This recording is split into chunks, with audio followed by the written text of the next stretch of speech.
Terça-feira, dia 6 de setembro, meditemos hoje o Evangelho de São Lucas, no capítulo 6, versículos 12 a 19. Proclamação do Evangelho de Jesus Cristo, segundo São Lucas. Glória a vós, Senhor. Proclamação do Evangelho de Jesus Cristo, segundo São Lucas. Glória a vós, Senhor. Naqueles dias, Jesus foi à montanha para rezar e passou a noite toda em oração a Deus. Ao amanhecer, chamou seus discípulos e escolheu 12 dentre eles, aos quais deu o nome de apóstolos. Simão, a quem pôs o nome de Pedro, e seu irmão André, Tiago, João, Filipe, Bartolomeu, Mateus e Tomé, Tiago, filho de Alfeu, e Simão, chamado Zelota, Judas, filho de Tiago, e Judas Iscariotes, aquele que se tornou o traidor. Jesus desceu da montanha com eles e parou num lugar plano. Ali estavam muitos dos seus discípulos e grande multidão de gente de toda a Judeia e de Jerusalém, do litoral de Tiro e Sidônia.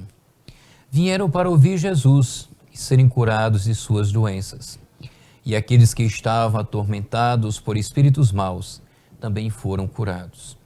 A multidão toda procurava tocar em Jesus, porque uma força saía dele e curava a todos. Palavra da salvação, glória a vós, Senhor. Jesus foi à montanha para orar e passou a noite toda em oração a Deus. Gostaria de centrar nossa reflexão nas primeiras palavras deste Evangelho. Naqueles dias, Jesus foi à montanha para orar. Passou a noite toda em oração a Deus. Introduções como estas podem passar despercebidas na nossa leitura cotidiana do Evangelho, mas de fato são da máxima importância.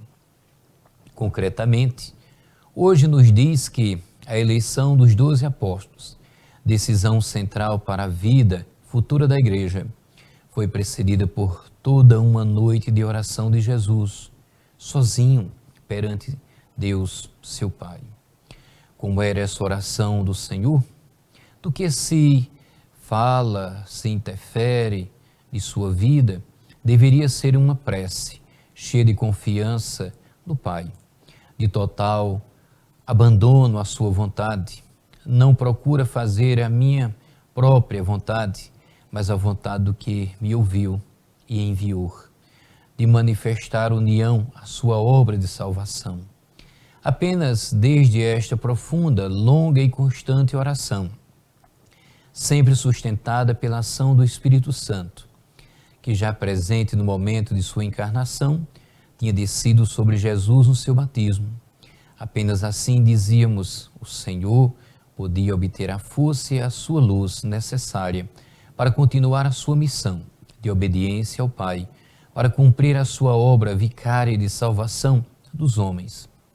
A eleição subsequente dos apóstolos, que, como nos recorda São Cirilo de Alexandria, o próprio Cristo afirma ter-lhes dado a mesma missão que recebera do Pai. Mostra-nos como a Igreja nascente foi fruto desta oração de Jesus ao Pai no Espírito e que, portanto, é obra da Santíssima Trindade. Ao amanhecer daquele dia, chamou os discípulos e escolheu 12 entre eles, aos quais deu o nome de apóstolos. Oxalá toda a nossa vida de cristãos, de discípulos de Cristo, esteja sempre submersa na oração e continuada por ela. Jesus nunca subestimou a sua missão. Ele sabia da grande responsabilidade que era escolher, dentre muitos, os 12 apóstolos, que seriam os continuadores de sua obra aqui na terra. Portanto, ele subiu a montanha para em oração ao Pai fazer o discernimento. Quando desceu, ele estava seguro de que os seus escolhidos eram aqueles a quem o Pai havia destinado para pôr em prática o seu projeto salvífico. Até Judas teve o seu papel específico no plano da salvação de Deus Pai. Muitas vezes nós também rezamos, fazemos o discernimento, e no primeiro sinal de que algo não vai muito bem, nós começamos a duvidar da nossa oração e do nosso direcionamento do Senhor. Fica para nós o exemplo.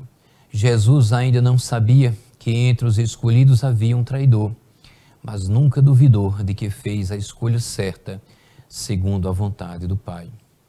Para muitas coisas na vida, nós preparamos, nós nos aprimoramos, nós nos adestramos. Porém, nas tomadas de decisões, nós nos confundimos e não temos o mesmo cuidado. Agimos por impulso, por sentimento, por preferências pessoais. Jesus veio ao mundo não apenas para nos salvar da morte eterna. Ele veio nos ensinar a viver a vida em harmonia com o pensamento de Deus. E assim descobrir o que é o não agradável ao Pai, a fim de cumprir no mundo a missão que nos é proposta. Ele nos instrui sobre o que fazer antes de tomar qualquer decisão, de resolver qualquer problema, de escolher, de fazer opções, enfim, antes de enfrentar as multidões. Foi à montanha para rezar e passou a noite toda em oração a Deus, a fim de escolher os 12 apóstolos, a quem ele entregaria a sua igreja. Ao amanhecer, ele já sabia o que fazer entre muitos. Ele escolheu somente 12. Unicamente depois de escutar o Pai, foi que Jesus tomou a iniciativa de reunir os seus discípulos e fazer a escolha conforme o Pai lhe havia segregado. Será que Jesus escolheu os melhores, os mais preparados, os mais capazes, os mais obedientes? Dentre os 12, haviam traidores, descrentes, prepotentes, nenhum deles era exemplo de santidade. Porém, Jesus tinha convicção de que aqueles lá eram os eleitos do Pai e por isso não relutou em chamá-los. Possamos nós também estarmos sempre disponíveis aos chamados do Pai como continuadores da missão de Jesus. Destaque Embalagens, melhor lugar para comprar. A sua embalagem, melhor lugar não há. Destaque Embalagens, empresa competente. Destaque Embalagens para atender a gente.